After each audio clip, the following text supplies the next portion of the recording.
Corona के प्रभाव से हमारी मन की बात भी अछूती नहीं रही है। जब मैंने पिछली बार आपसे मन की बात की थी, तब पैसेंजर ट्रेनें बंद थी, बसें बंद थी, हवाई सेवा बंद थी। इस बार बहुत कुछ खुल चुका है। श्रमिक स्पेशल ट्रेनें चल रही हैं, अन्य स्पेशल ट्रेनें भी शुरू हो गई हैं।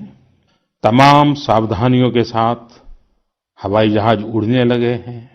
धीरे धीरे उद्योग भी चलना शुरू हुआ है।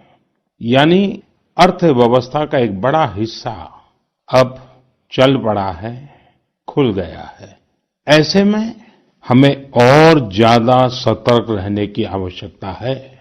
2 गज की दूरी का नियम हो, मुंह पर मास्क लगाने की बात हो सके वहां तक घर में रहना हो, ये सारी बातों का पालन, उसमें जरा भी ढिलाई नहीं बरतनी चाहिए। देश में सबके सामूहिक प्रयासों से कोरोना के खिलाफ लड़ाई बहुत मजबूती से लड़ी जा रही है। जब हम दुनिया की तरफ देखते हैं तो हमें अनुभव होता है कि वास्तव में भारतवासियों की उपलब्धि कितनी बड़ी है। हमारी जनसंख्या ज्यादातर देशों से कई गुना ज्यादा है। हमारे देश में चुनौतियां भी भिन्न प्रकार की हैं।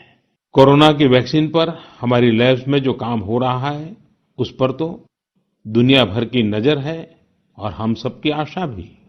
किसी भी परिस्थिति को बदलने के लिए इच्छा शक्ति के साथ ही बहुत कुछ इनोवेशन पर भी निर्भर करता है। हजारों सालों की मानव जात की यात्रा लगातार इनोवेशन से ही इतने आधुनिक दौर में पहुंची है। इसलिए इस महामारी पर जीत के लिए हमारी ये विशेष इनोवेशंस भी बहुत बड़ा आधार है। और इस संकट की सबसे बड़ी चोट अगर किसी पर पड़ी है तो हमारे गरीब, मजदूर, श्रमिक वर्ग पर पड़ी है। उनकी तकलीफ, उनका दर्द, उनकी पीड़ा शब्दों में नहीं कही जा सकती। हम में से कौन ऐसा होगा जो उनकी और उनके परिवार की तकलीफों को अनुभव न कर रहा हो। हम सब मिलकर इस तकलीफ को, इस पीड़ा को बांटने का प्रयास कर रहे हैं। पूरा देश प्रयास कर रहा है। हमारे रेलवे के साथी दिन रात लगे हुए हैं। केंद्र हो, राज्य हो, स्थानीय स्वराज की संस्थाएं हो, हर कोई दिन रात मेहनत कर रहे हैं। जिस प्रकार रेलवे के कर्मचारी आज जुटे हुए हैं, वे भी एक प्रकार से अग्रिम पंक्ति में खड़े कोरोना वॉरियर्स ही है।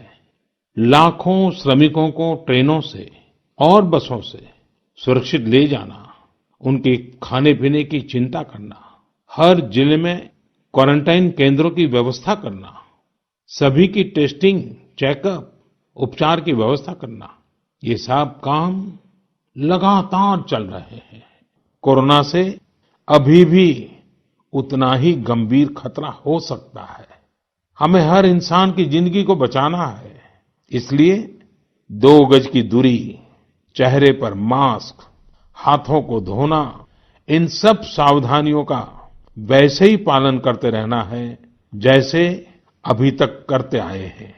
मुझे पूरा विश्वास है कि आप अपने लिए, अपनों के लिए, अपने देश के लिए ये सावधानी जरूर रखेंगे।